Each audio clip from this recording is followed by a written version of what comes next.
Welcome to The Kingdom Sleeps, the fantasy bedtime story decided by the roll of a dice. My name's Andrew, I'll be your story master for this evening. And my name's Tom, and tonight we'll be carrying on my adventure as Yohm through the snowy and mountainous region of Brustyama. I hope you also would have seen our last episode where Nina, the Fey fruit picker, made her debut. I know I really enjoyed getting to see it as a fan, so hopefully you have too.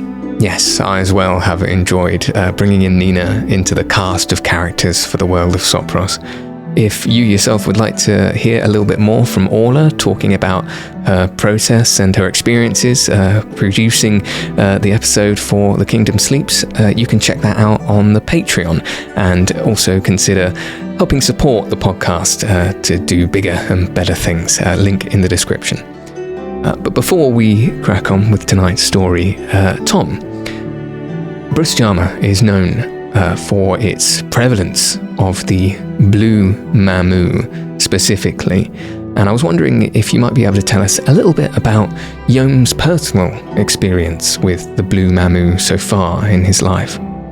I feel like you're almost setting me up there a little bit, Andrew, because you know quite well that Yohm doesn't have that much experience with Blue Mamu specifically. I'm not sure if it's something we've made super obvious yet for our dealings with this, but it's pretty common knowledge that yellow and pink Mamu are very easy to find in the desert. The blue ones, not quite so much, for reasons unknown. Typically they're found in a lot of other places, so yes, Yohm has seen some in his life, sort of in passing in the distance, but yeah, never really had any real form of interaction with them, unlike some of the other kinds of Mamu. So safe to say, if he does come across any, it will definitely pique his interest. Yes, well, let's see if that changes anytime soon for Yohm. But for now, close your eyes, make yourselves comfortable, and join us where the kingdom sleeps.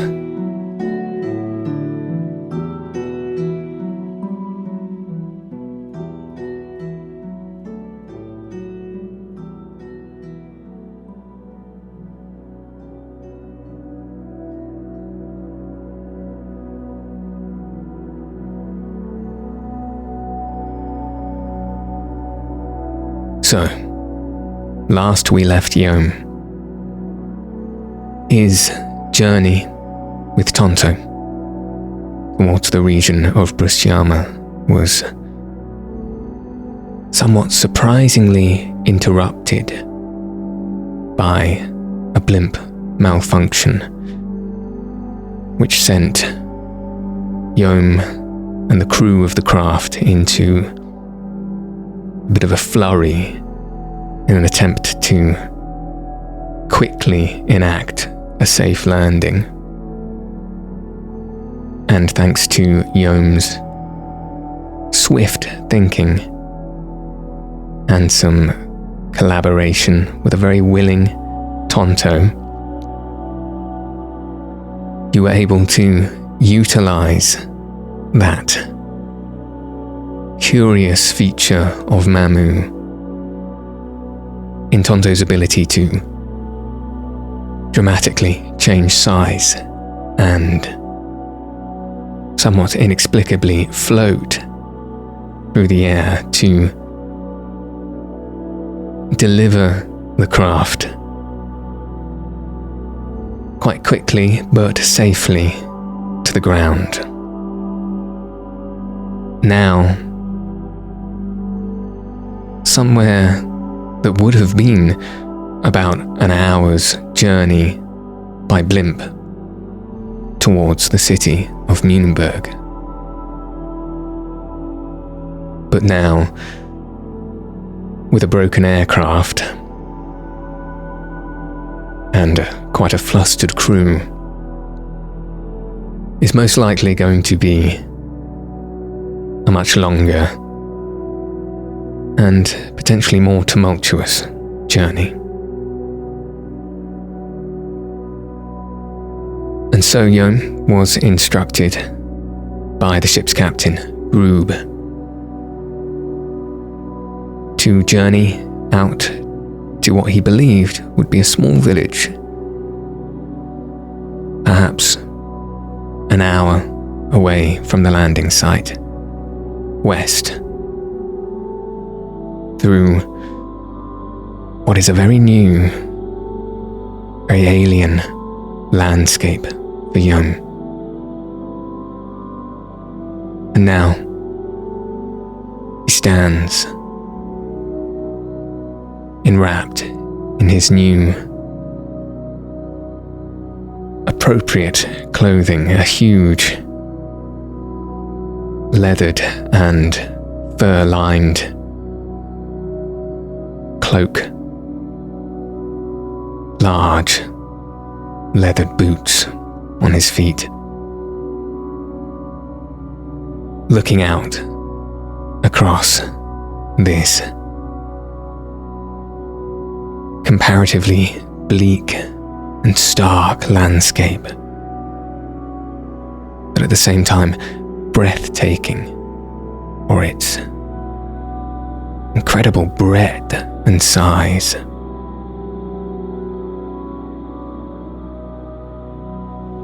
Yohm stands with that bitter cold searing the portions of his exposed face, hearing that desolate wind howling around him, looking out down across a snow-covered valley that is lined with ridges and crags. And now, as the light is just beginning to fade, the lasts of the day's sun now obscured by the moon in the sky, and the twinkling stars begin to present themselves. Yohm can see just down, right off into the horizon, at the bottom of this valley, the flickering lights, the warmth of what appears to be the small village, the small hamlet that Groob had described to Yohm.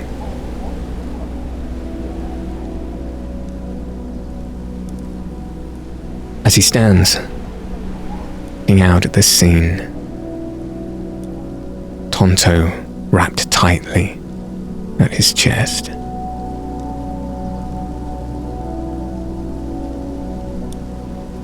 What are his plans? First of all, I need to figure out a way down this hill. Could make my way over that edge and...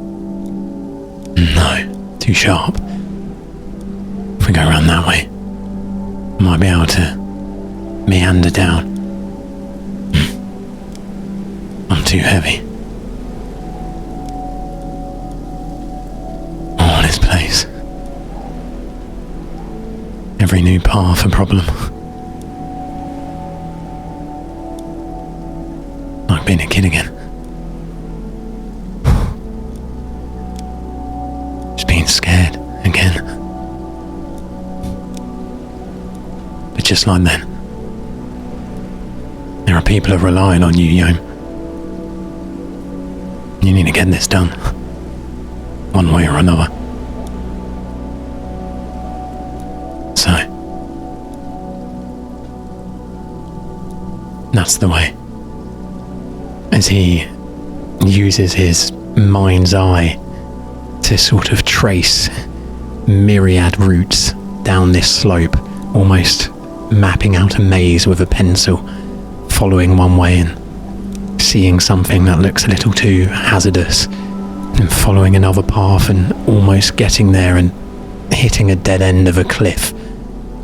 And after spending a few moments puzzling this out, he believes he's seen a clear route down towards this village, as best as his gut can show him at least. But he knows he's done a lot of journeys like this in the past. If he stops, or if he gets too complacent, then, well, that's where it'll all go south. And so, as always, he's got to keep moving and keep a firm head on his shoulders, ready to react and adapt those plans as he sees fit. Almost desperate to not bother Tonto for the time being.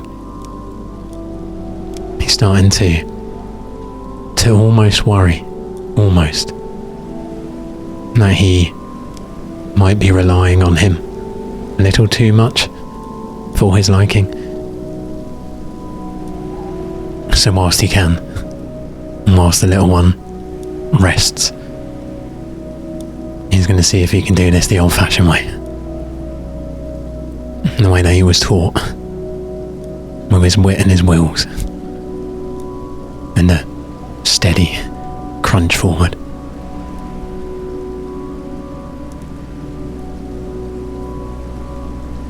So after Yohm takes this moment of pause, this reflection upon the landscape, intermingled with these feelings of worry, but also persistence, to do what's right, to do what he needs to do, the crew, the Tonto.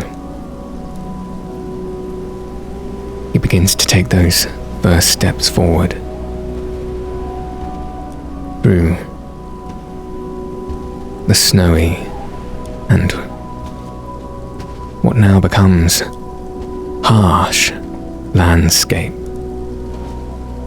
as the sky now becomes a deep blue, and darkness falls upon the valley.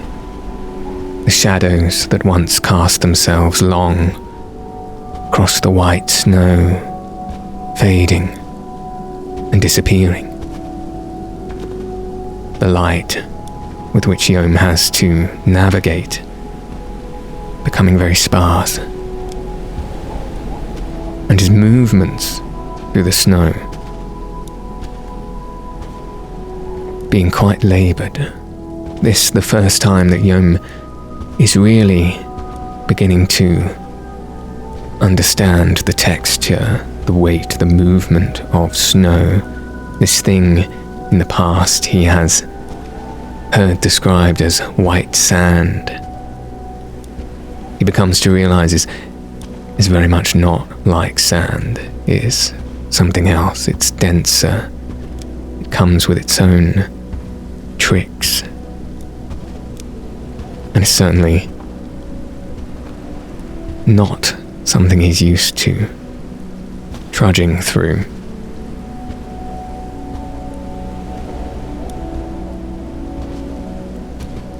After a few moments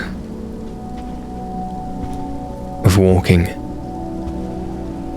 towards what appeared to Yohm to be the beginning of this weaved path he mapped in his mind's eye from the top of the valley,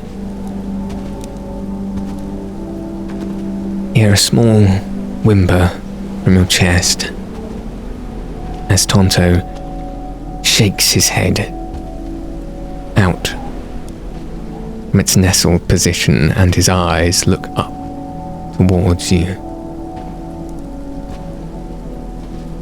Yohm? Are you okay? I feel something about you. You seem worried. I am. Just a little bit. That's not a bad thing. Sometimes being worried is good. Being worried is good? In the right amounts. Say a situation like this. Now, if I'm being perfectly honest, I am a little worried, yes. I might slip, might fall, might get us lost. Might get a face full of that snow, and I'm not looking forward to that. We could freeze. We might not be able to find our way back to the blimp. But because of those worries, I'm thinking hard, and I'm paying a lot of attention. Make sure we don't make any of those mistakes. Well, that makes me a lot less worried. Good. And don't worry, this is the kind of worrying I'm pretty good at. It's the kind I like. I wish I could help a little bit more. I'm just a little tired at the moment. You've done plenty. Now don't worry, it's feels like a slightly different board game, but I've done a lot of playing in my life, so I've got this. We're just going all the way down there, if you can see it. Tonto, who is wrapped very tight into your cloak, attempts to shuffle round and just about manages to now face forward, looking out and down the valley, which is the first time he's done so since you left the craft. And you can't see his face now, but you feel his body almost straighten up, and you can feel the awe that he's experiencing as he looks down and out across the landscape. Yohm! Oh yeah. I don't think I've ever been anywhere like this before. Me neither. They just look like candles, don't they? Yeah. Little flickering candles. So far below, down there.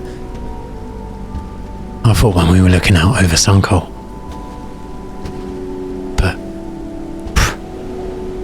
just again, never would have guessed. This is what the world looks like from up here. And down there, that's where the people are. The people that can help us.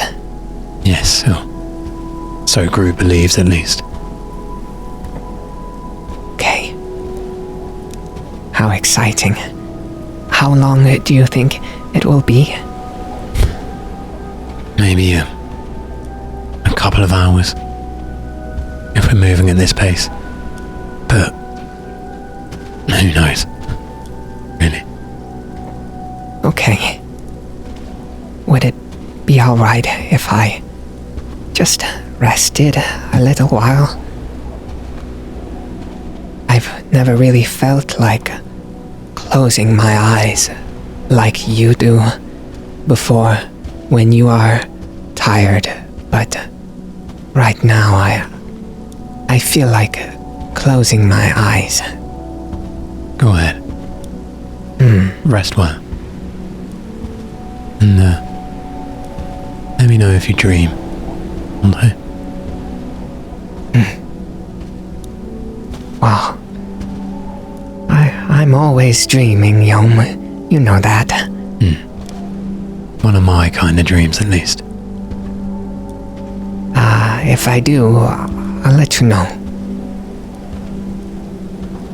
And as Yohm finishes talking to Tonto, he's gently but still quite firmly tucking him back in of his own accord as he beginning to know that little Mamu too well and begins almost forcing the rest upon him. As you begin to firmly wrap Tonto into you and make him more comfortable. You can feel his body relax in a way you might not have done before. And you also feel that his whole body kind of shrinks into itself, and his form does actually get a little bit smaller as you do so. And as he really relaxes down, and you can feel his body become somewhat limp. Your hands holding him tight to your chest, you'll feel that he's now probably no bigger than the size of your palm, from the tips of your fingers to the start of your wrist.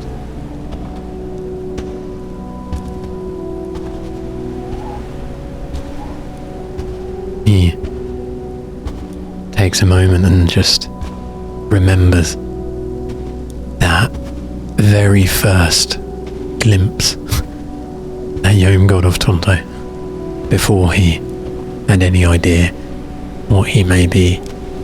Just that tiny, glowing ball of yellow sat somewhere in the distance of a crystal spire.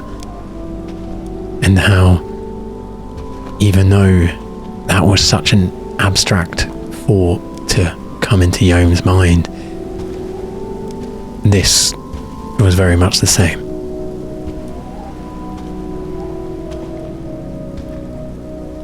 As Yohm reflects upon that memory, the warmth of it, the fondness, I suppose,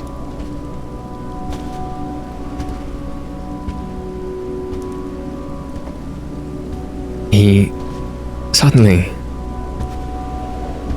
will become aware of the fact he's been trudging through the snow for some minutes. And despite the new clothing he's been gifted by Groob, the sudden lack of sun across the landscape is now really beginning to show itself in Yohm's body, and a chill comes down his spine. You can feel it across his skin. That wind seems to blow,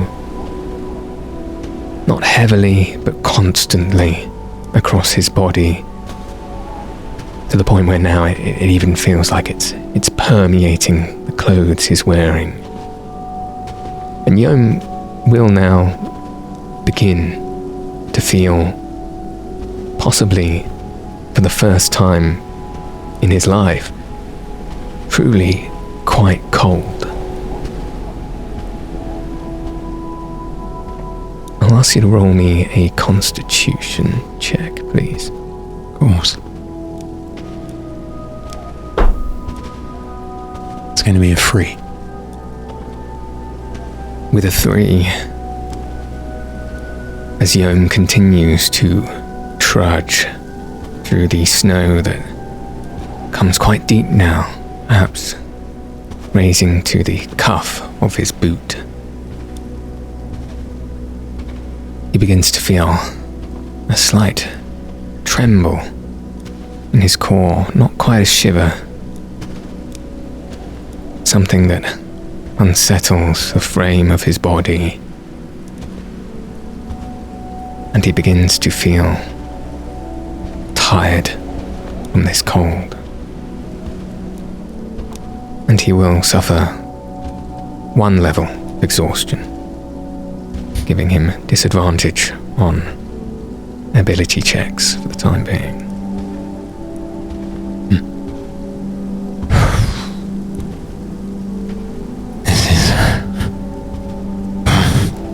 Not as easy as I thought.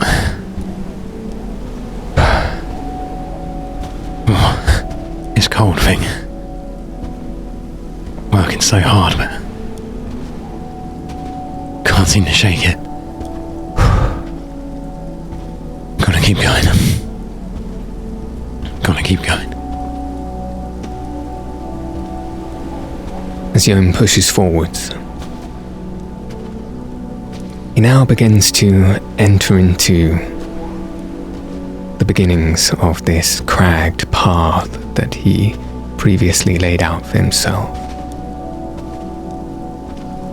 And as he does so, crags make themselves more prevalent, and as he walks deeper and deeper into this maze of stone, the walls around him begin to get higher and higher, and that vantage point he once had on the valley below him becomes obscured as he now finds himself in a narrow corridor of rocky cliffs where strange craggled weeds overhang at intervals, and sharp, jagged rocks line the path ahead of him, meaning he'll have to be very careful where he steps. But nevertheless, with this vague idea of a pathway in his mind, he pushes on.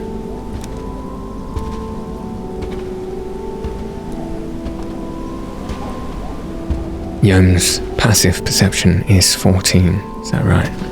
That is correct, yes. So as Yohm pushes forward, being very careful where he steps through these rocky corridors, he'll notice either side of him are occasionally what look like burrowed holes in the sides of the rock. Small cylindrical alcoves.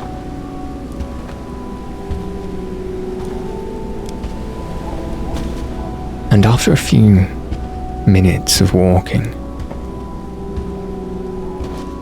and perhaps enhanced by the darkness that now surrounds him, only really able to properly see the light of the twinkling stars in the sky overhead now.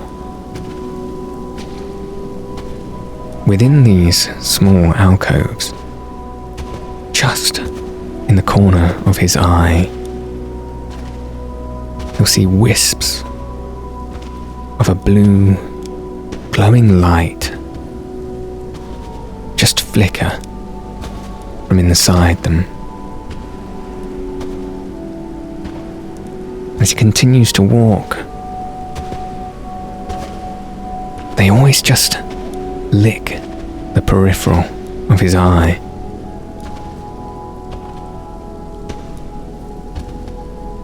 The point where he may not even be sure what he quite saw.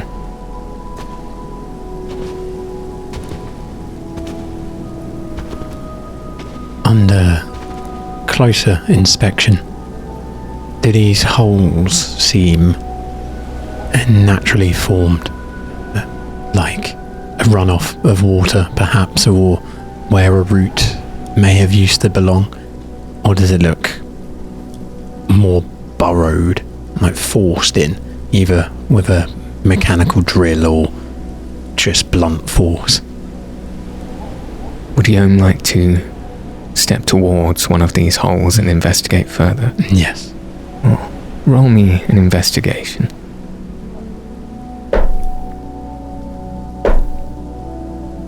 Fighting through the exhaustion that he's feeling, his brain isn't quite working at its usual level, so For that he got a 4.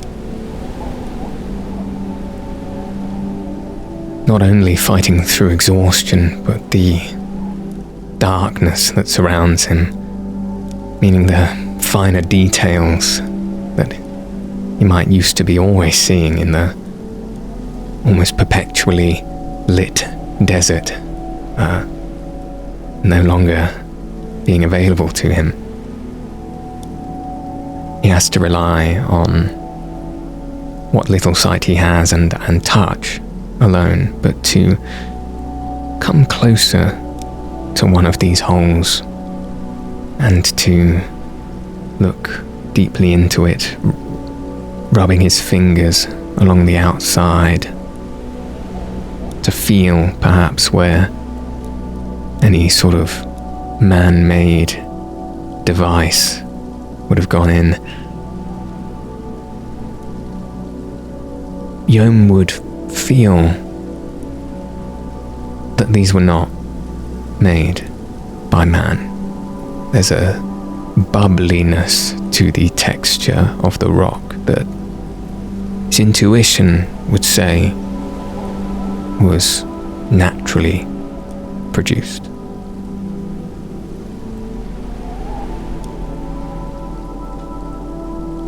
As strange as it might seem, Yohm's going to lean right in and give that hole a hearty sniff, just to try and figure out if any animals may be lurking around or have been at some point.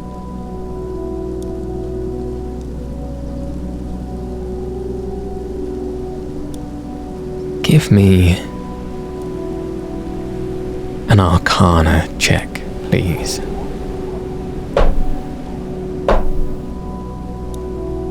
And that time it's going to be a 5.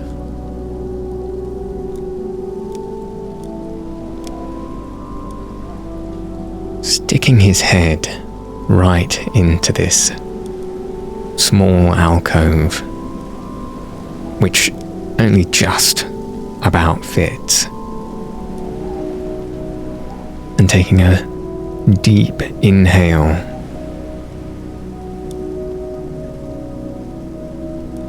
Yohm is first struck by the damp smell of this hole, suggesting that water may have been inside of it at some point.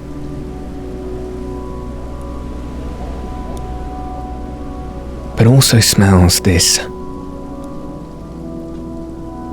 almost metallic scent that in some way feels familiar to him, but he can't quite put his finger on.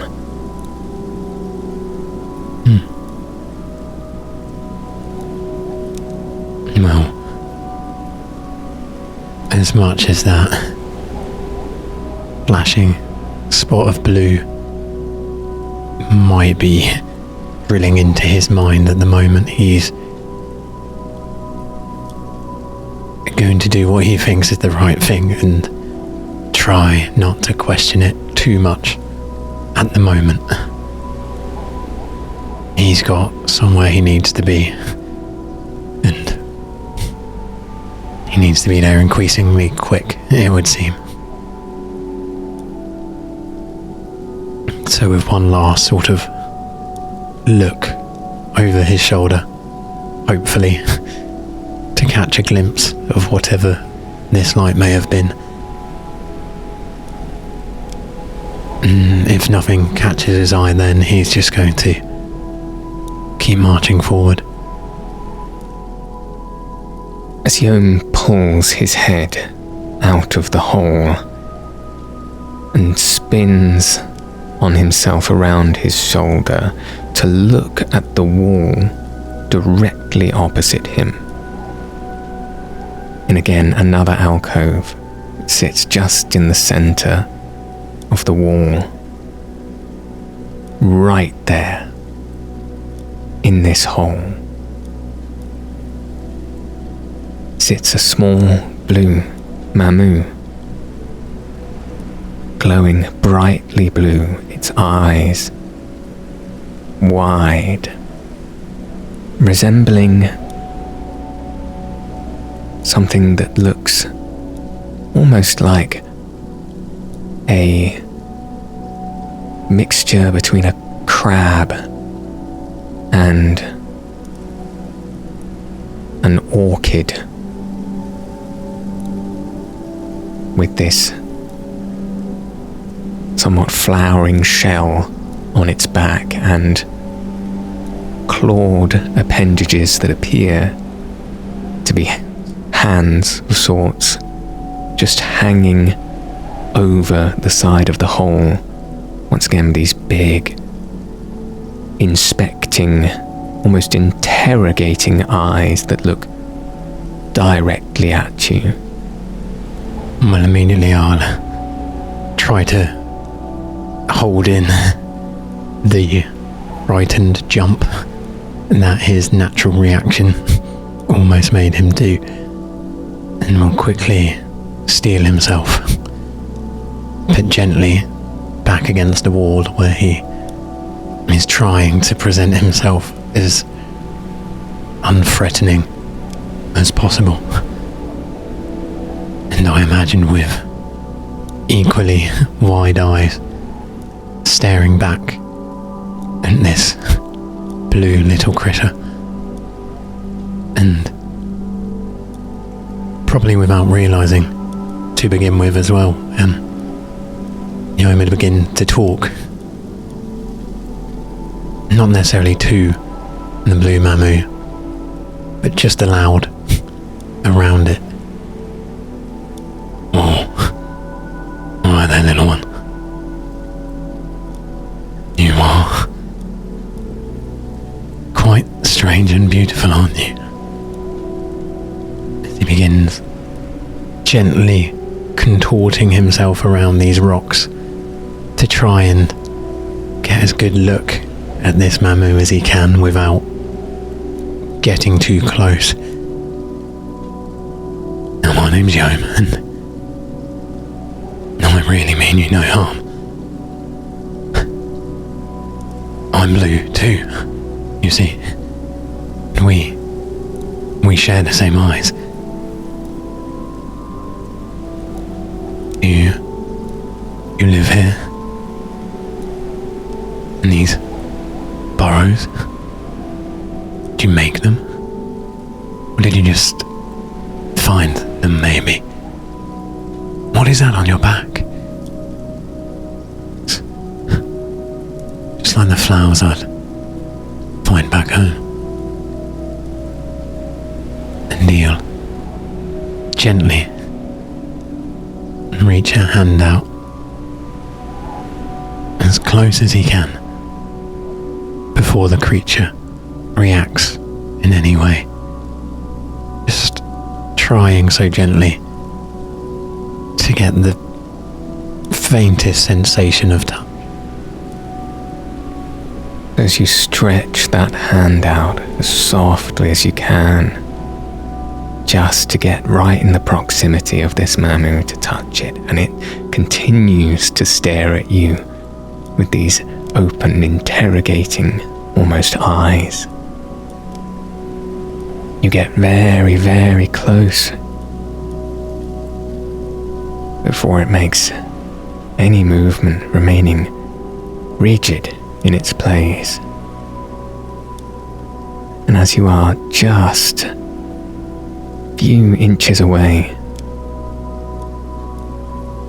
roll me an animal handling, please.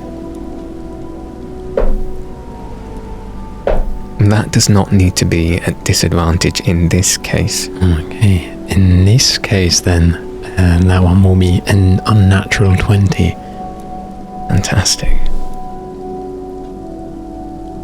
The tip of your finger just begins to rest itself hovering between the two overhanging claws of this Mamu. And as it lands there, its eyes suddenly move away from yours and look down to your fingertips. And then very slowly move back to be looking right into your eyes. And then its face begins to extend from its body so that it appears to be stretching forwards whilst the back of its body remains in the alcove, becoming elongated as it moves up the length of your arm. And as it does so, its form begins to become thin. The flower on its back dissolves into the rest of its body. Its eyes remain the same, but its head becomes that of something almost like a bird, and its body dissolves into something almost like a snake, until its form looks very different to how it did initially, but still those same piercing eyes that were looking at you before, and it begins to slide up your arm and wrap itself around you, slowly making its way up your shoulder and right into your face.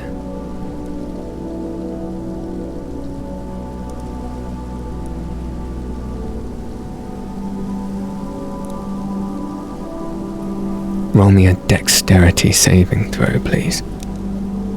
Okay.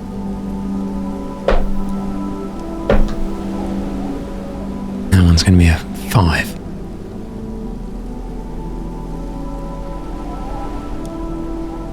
With its body wrapped around your arm and the length of its head just now hovering in front of you, looking directly into your eyes, it lingers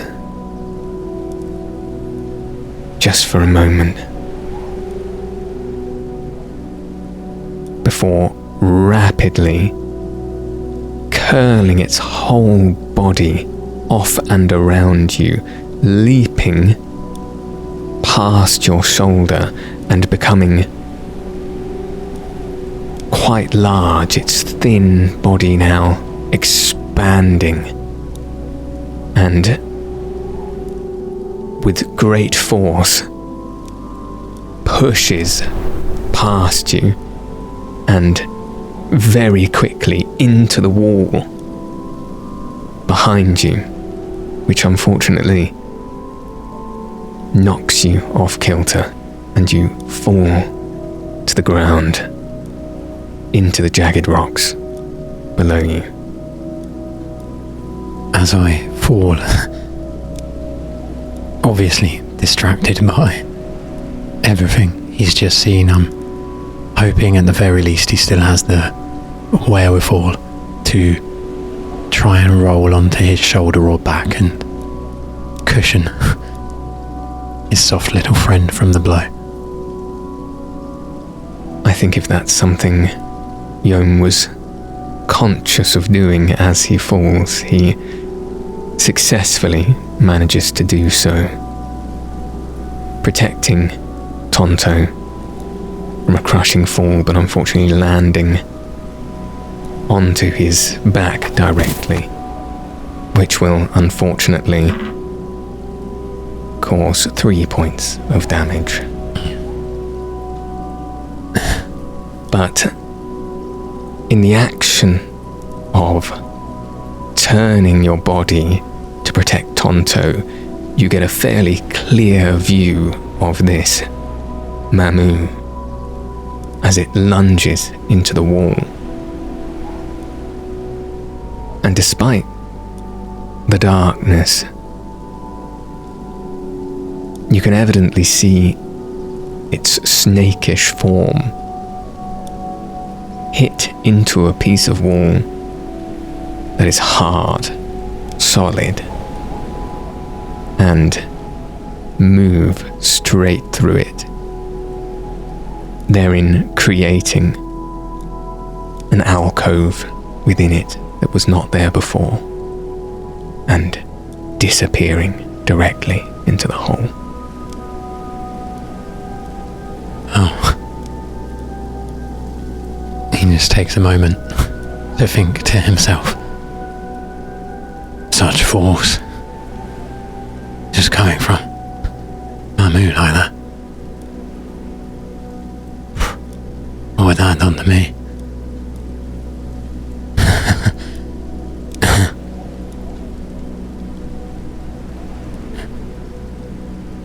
What Grams always used to say. My curiosity would be the end of me. Well,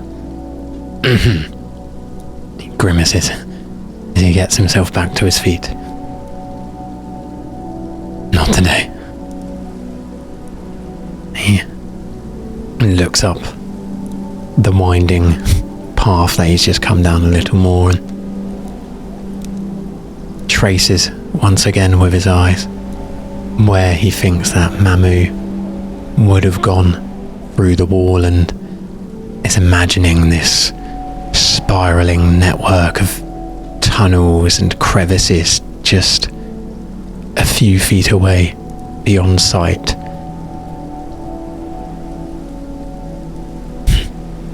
I wonder if anyone else knows what these things can do.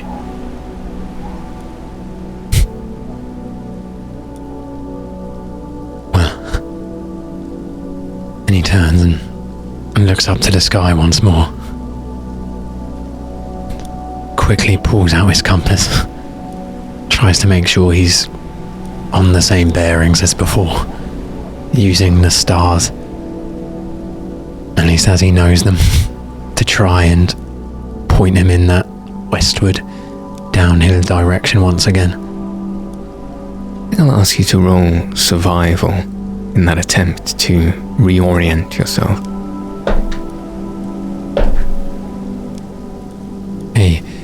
Despite the exhaustion and the heavy arms and the tired mind, that time he managed a 14. And with a 14, Yohm fairly confidently believes, looking over at the compass and the stars above his head, utilizing that well-practiced knowledge of the desert, trying to extrapolate it to this new surroundings. Yes, fairly confidently believes he can manage his way through these crags in the correct direction he's trying to head before. After this strange and somewhat startling experience, how does Yohm feel in his mind?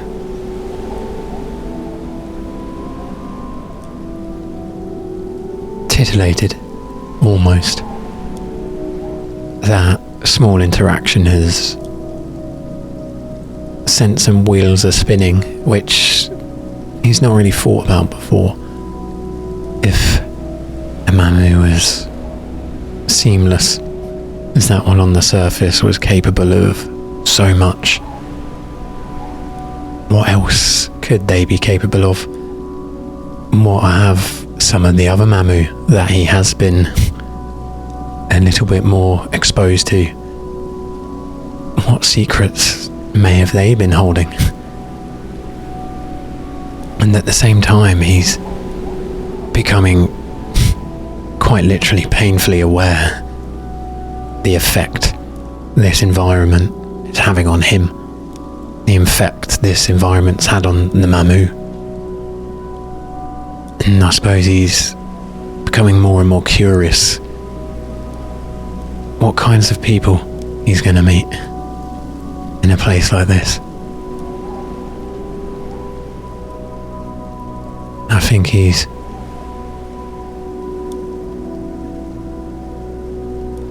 giving a lot of allowance to the desert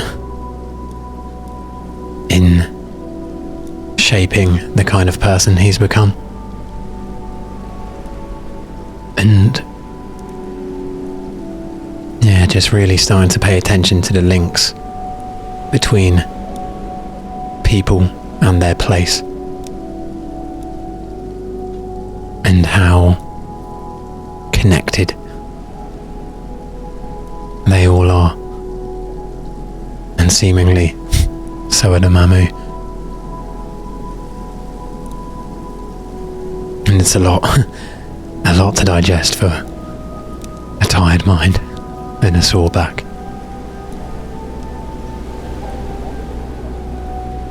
And with these overwhelming, almost involuntary curiosities in his heart, in his mind,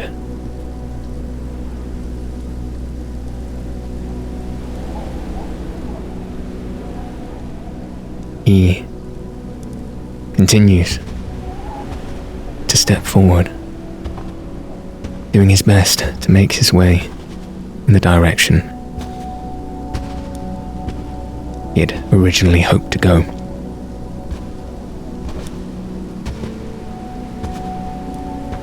And like you say, still ever more aware how this environment is affecting him. That chill in the air and that darkness having really settled in now, with the sun, a long distant memory. As much as he pushes through with a determination, that cold really begins to permeate the core of him.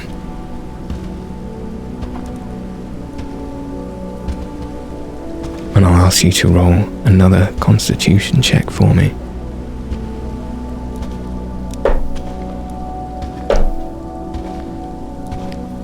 That's going to be a 6. Yohm cannot help but become ever more engulfed by this numbness that is starting to sear his skin.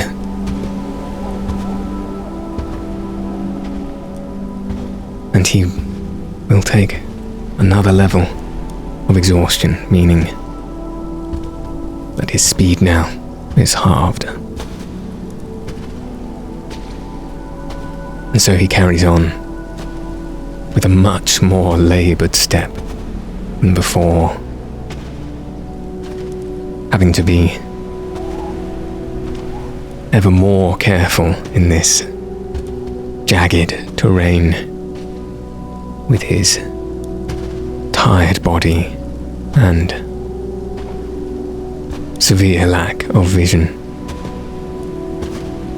But still, guided by the sky above him and what little light he has, makes his way through this corridor of stone. And now, it's not very many minutes of travelling before Yohm begins to quite evidently notice, in these recurring alcoves that still line the walls to his left and right, little emerging Blue Mamu. This time not just a faint wisp in the corner of his eyes, but standing quite confidently upon the precipice of their alcoves. This one at first on his left, then another on his right, then more so,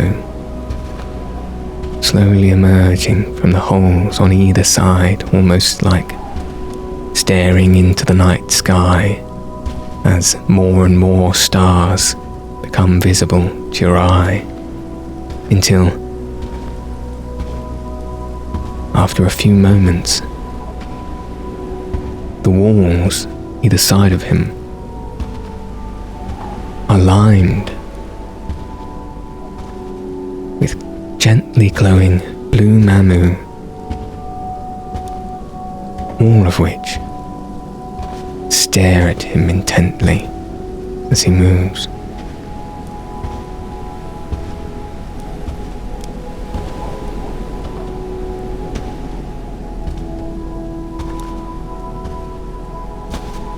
And as he moves past them,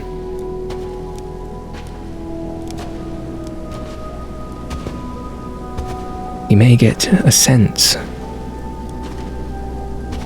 or a feeling of some kind.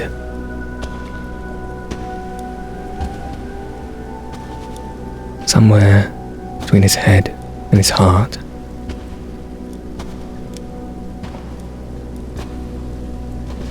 Roll me an insight check, please.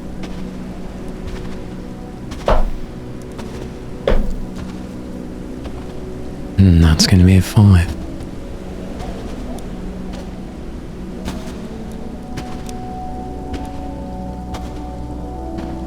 Yohm can't quite put his finger on this sensation he gets as he moves through this now luminous blue corridor. But as he catches these many eyes that stare upon him as he traverses,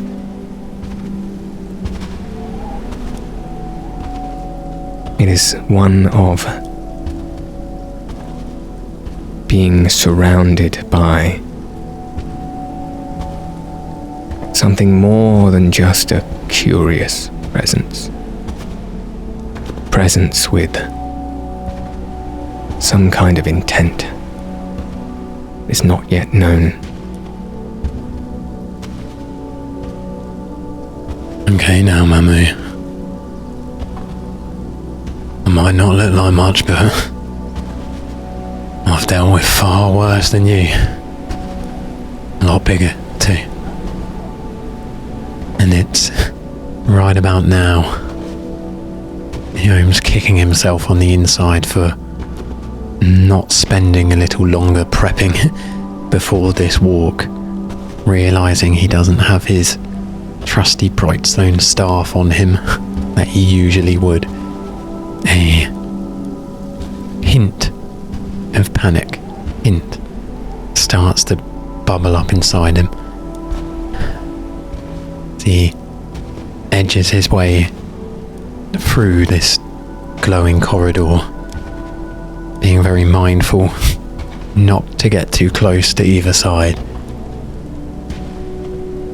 And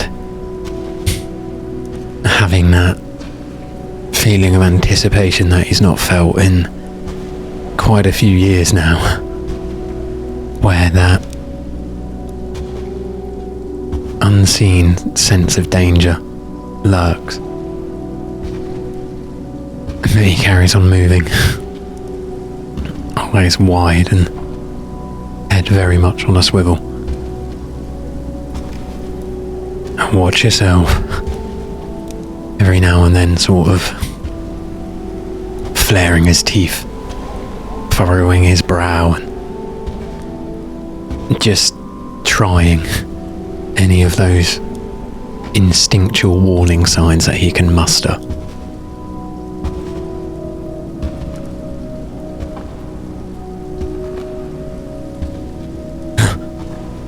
Every now and then, jumping towards a Mamu. How do they react? As Yohm now begins to move very, very carefully with this trepidation, and extreme guarded nature. These Mamu seem almost as if not react at all. Yohm will notice evidently that these Mamu are unlike ones he has seen before.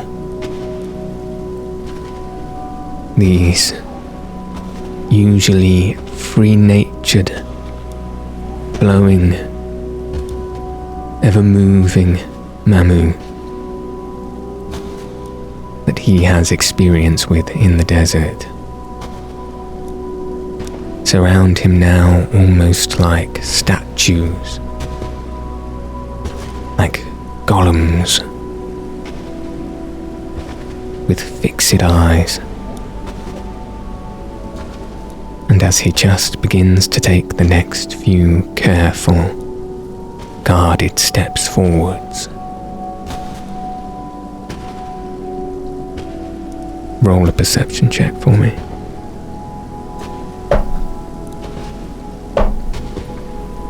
Uh, 15.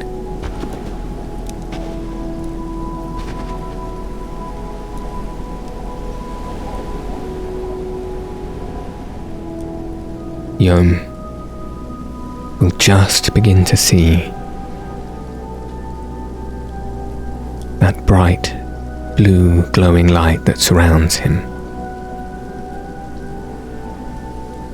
to become slightly more brighter just over his right shoulder, as something larger begins to present itself in the very, very wisp of his peripheral. And then, in an instant, without even thinking, almost in the exact same way as when he chanced upon a desert dagger in Suncult, his body is going to react almost faster than he can control it to.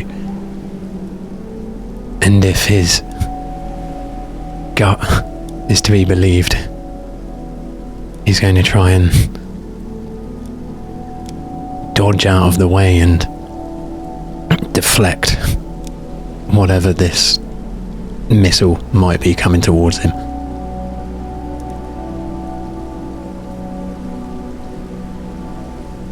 As Yohm stays himself and prepares for what he believes to be a potential projectile, his intuition proves itself right, as it has done many times before. But just as this streak of blurred blue comes lunging towards Yohm, he's able to quickly spin around himself to meet this Mamu and deflect his accosting of his body. How does Yohm do this? I imagine if it was in a similar attempt as the last Blue Mamu, it would almost be instinctually, as the very first bit of the Mamu made contact with Yohm, his body would almost in an instant like whirl alongside this creature. So instead of becoming coiled up with it, he almost transitions all the energy in a swirling force off to a side, almost as if he's caught too hot of a plate and it sort of spins a moment in the air to whirl it up and then casts it to the side, all in the blink of an eye almost. And just like that, as quick as lightning, this Mamu is weaved and curled around the side of your body and jettisoned off to the back of you. And as it is, it seems to fall hard against the ground, but its body almost contorts and warps itself to the jagged rocks it falls upon very briefly before bouncing back into another form. This almost seems to be an animal with the head, one of these orchids, much like you saw in the back of the first Blue Mamu, but the body of a snow leopard with strong, muscular paws and small, long, pointed claws.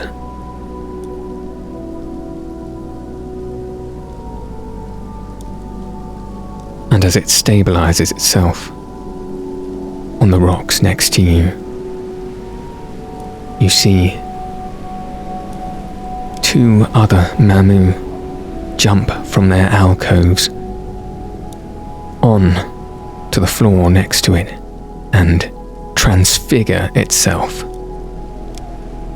into the same form, each taking very slow, deliberate steps towards you. And now, for the first time, I would like you to roll me initiative. Okay.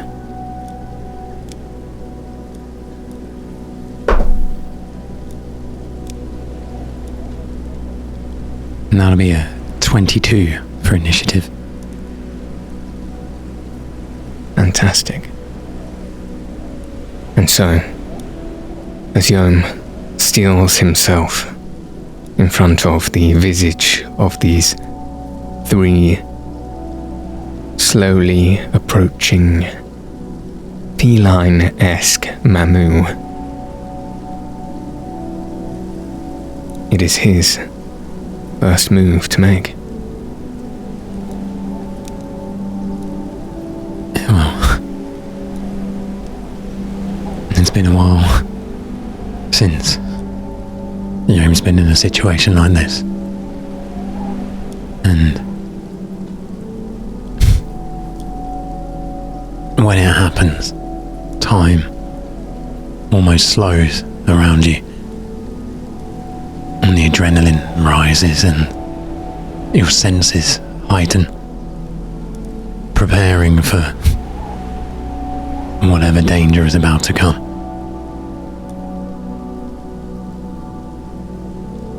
And he looks in this threat a few feet from him, and with almost a heavy heart, his instincts kick in, and he knows what he has to do. He doesn't want to hurt them, but in this moment, he doesn't have a choice.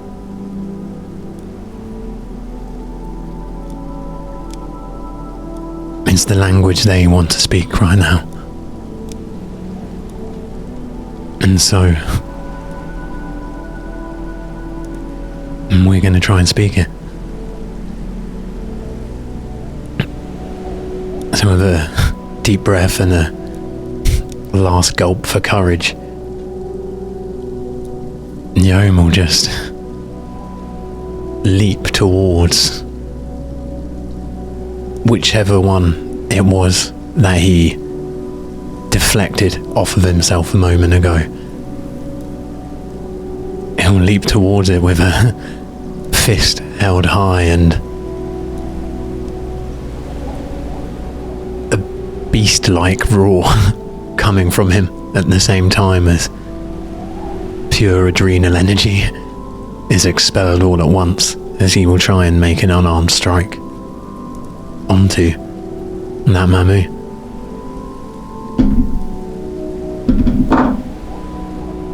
And it's somehow, despite the disadvantage of the cold, going to be an unnatural 20 to hit. And so as Yohm leaps towards that Mamu who first came flying towards him, that being the one in the centre, directly in front of him, he most certainly makes that hit, jumping forward with that ferocious energy and striking forward with his palm. Where does he strike the Mamu? And it'd be in her one swift movement of almost crouching down, almost bearing a similar position as one of these leopards would, and then pouncing forward with an arm raised high, bearing down towards the side of its head with a ferocious bear claw of sorts coming down from top to bottom, trying to firmly let it know to back off. And as that palm strikes down into the side of the head of this Mamu, its whole body is sent crushed to the floor with that strike and moves 5 feet tumbling down the rocks that lay behind it. In the same motion, almost seeing how effective that was, and almost surprised that it seemed to be so, Yohm will carry on that motion almost, and after bearing down his arm towards this one Mamu, he's going to spin with his left arm with the back of his knuckles towards the other one, using his bonus action to try and make another unarmed attack towards the Mamu now on his right.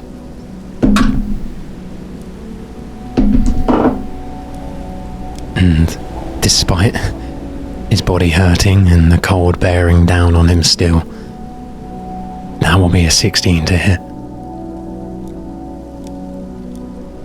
With a 16, Yohm's fist swings out to the right towards this Mamu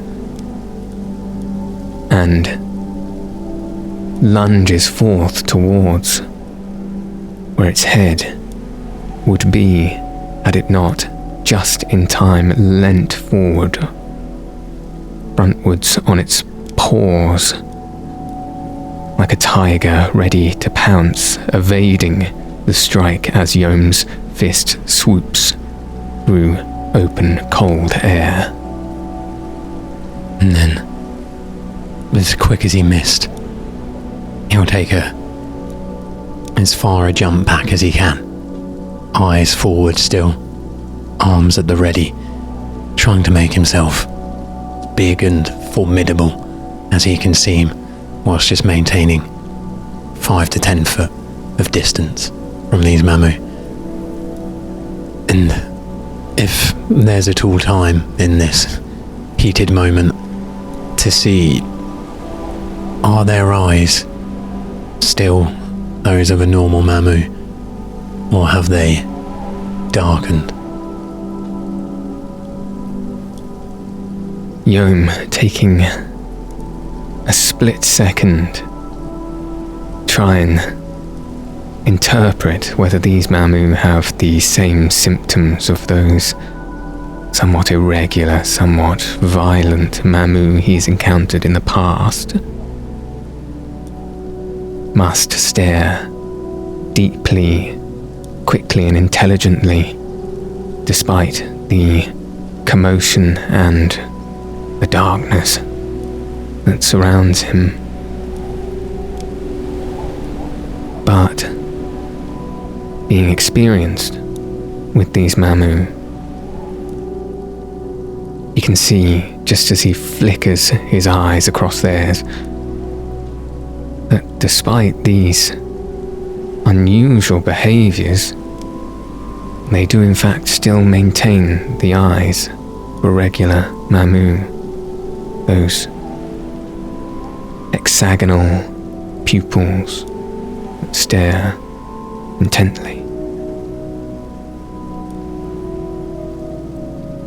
And as he once again steels himself, jumping back, hands in the air, looking towards these Mamu who again very subtly, slowly approach him.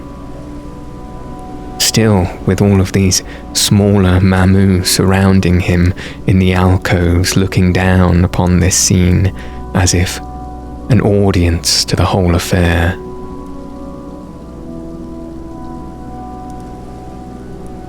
Yohm is approached on his left by the Mamu in front of him, who leaps forward directly into his space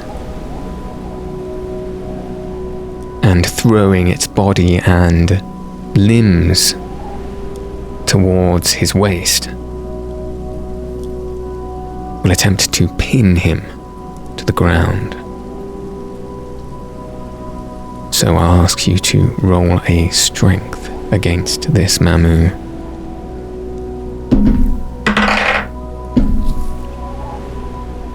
And that's going to be a 12 this time for Yohm. Which does not beat this unnatural 13 as he lunges right at Yohm's waist, sending him backwards onto the rocks on the floor behind him, holding his waist and legs tight.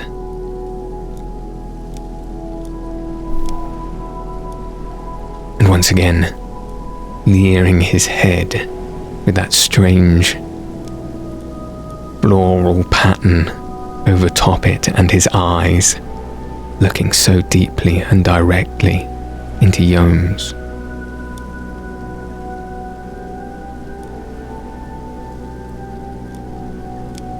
Roll me an insight check, please.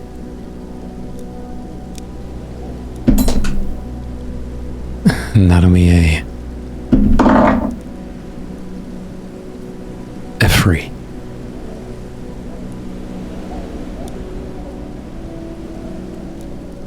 Yohm looks right into these hexagonal pupils, and it is almost chilling to him how unaware he is of that stolid determination that sits behind those eyes. What definite intention lays behind them?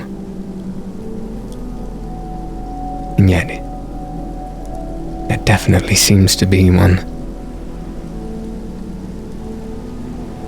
as it stares right down, almost into the very soul of Yohm.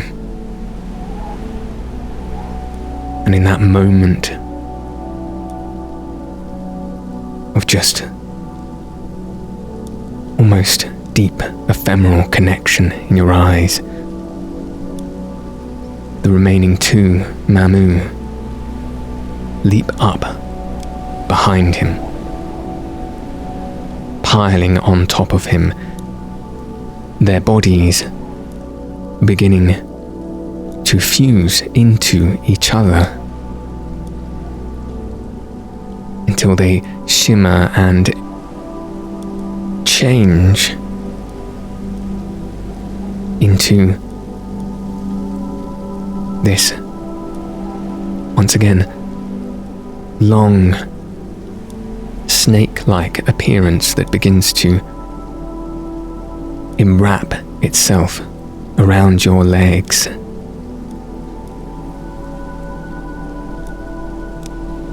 With its head just peeking itself up.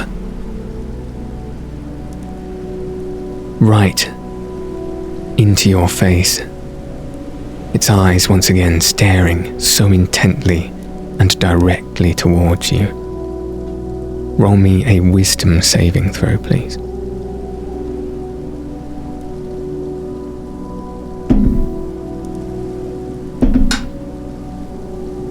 And that'll be a 12.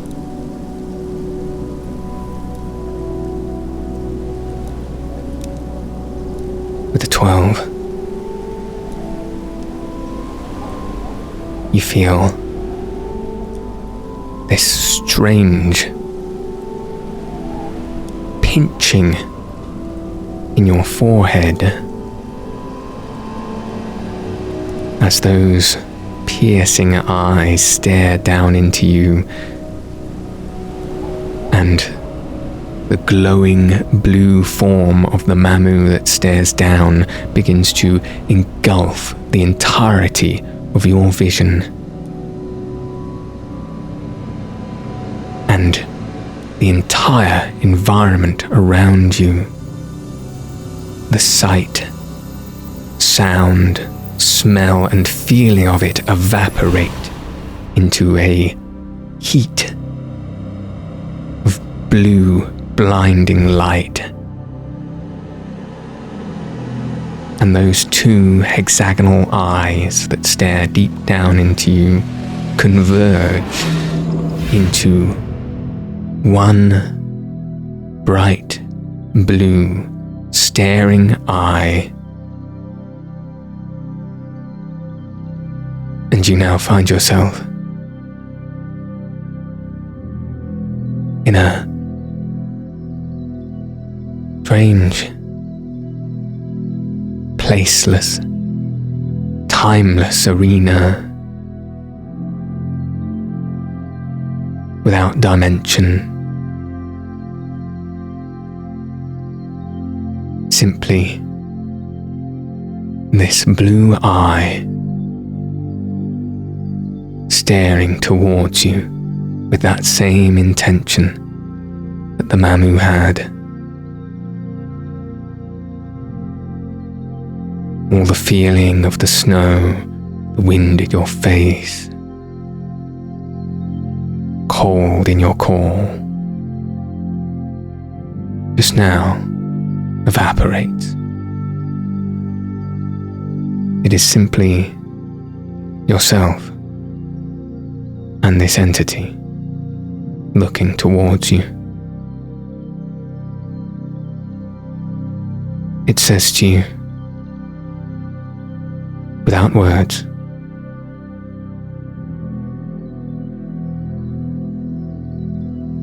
do you know who you are?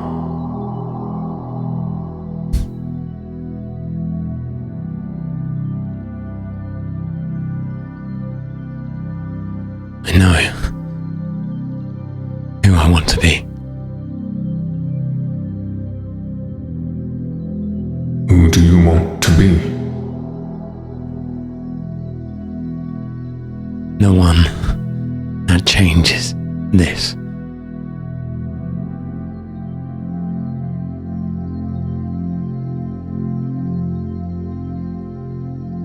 Do you know how you'll do it? No. But I know that won't stop me.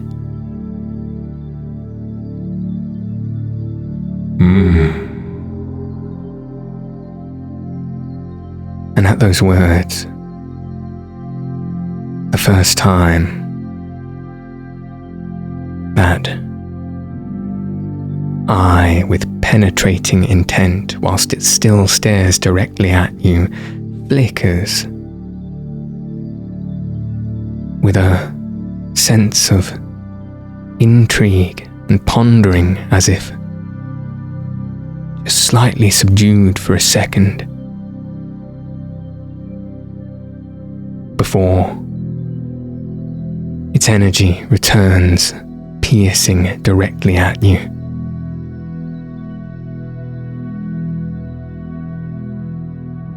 And so you mean to say that you will do what you intend to do, despite what may come your way? I will. Whatever is needed. Whatever it takes. I will move forward.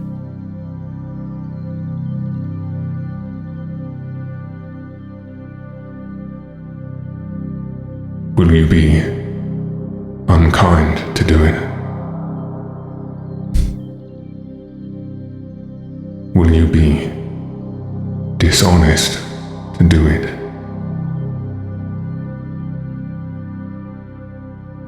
If needed.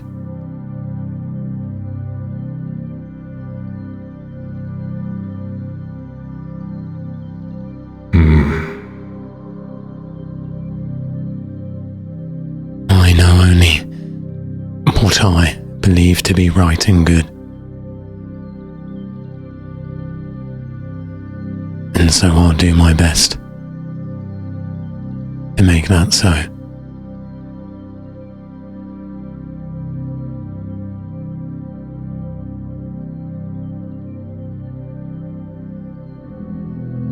It begins to have that pondering energy about it. For just that flicker of a moment.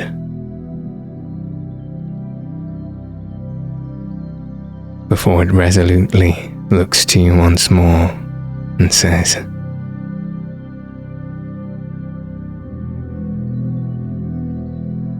I believe you've much to learn.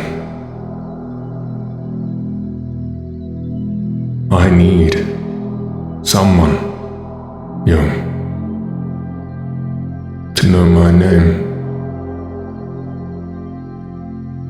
But it cannot be just anyone.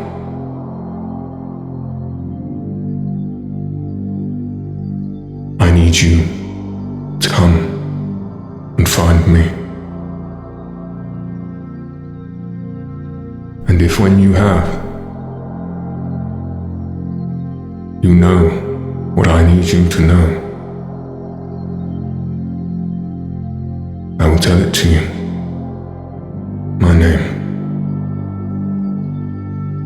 And then, perhaps, you can change all of this. Because we need you to change this, Yohm.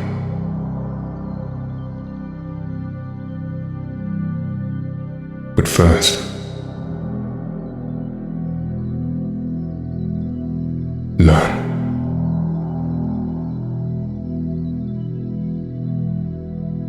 and the eye closes and evaporates into bright blueness once again. And all in a flash, you feel cold wind against your face once more, hard rock at your back. And as you lay now on your back on the floor of this crevasse, the blue light which you were once surrounded by is gone. You are left with just the twinkling lights, the sky, the stars shining down above you.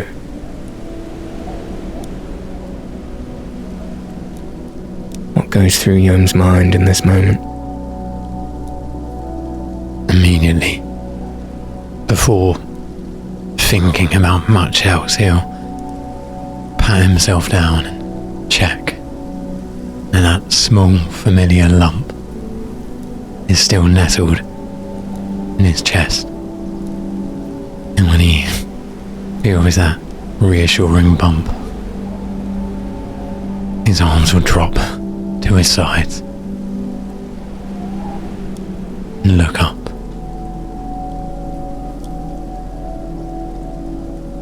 This is real.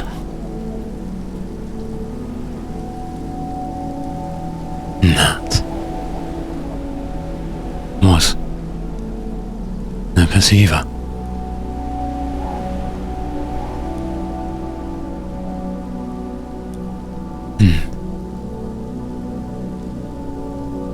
They need help.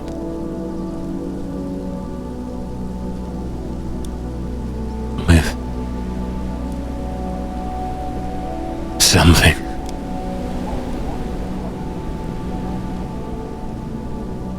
And he winces and squints as his head hurts. The enormity of what just transpired. And he doesn't know how. But he knows. He needs to grow. Whatever this is, he's not ready yet.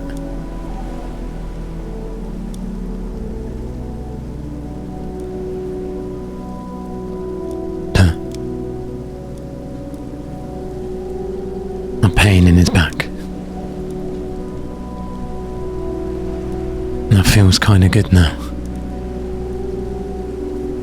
Knowing it's for a purpose, at least.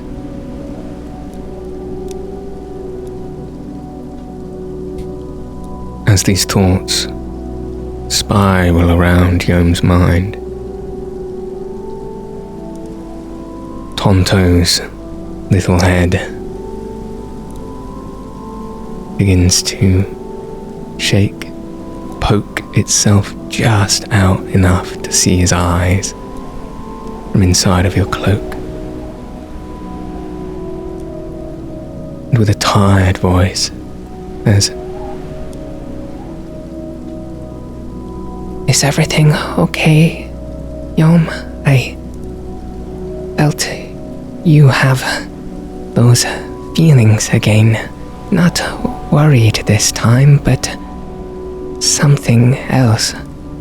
Are we here yet? Not yet. And we're on our way. Good. and he just begins to nestle his head back into your cloak. Hey, Tonto. Oh, yeah? Were you dreaming?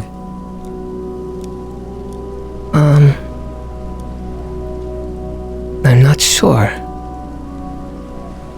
Tell me what a dream feels like again. It's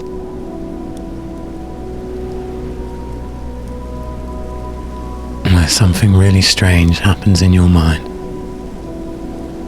Strange in my mind.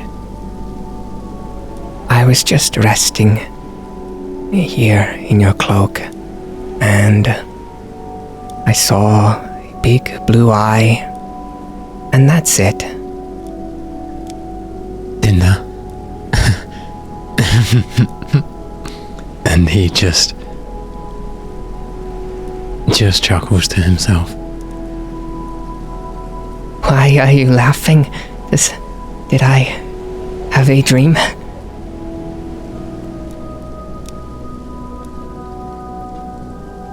I really don't know.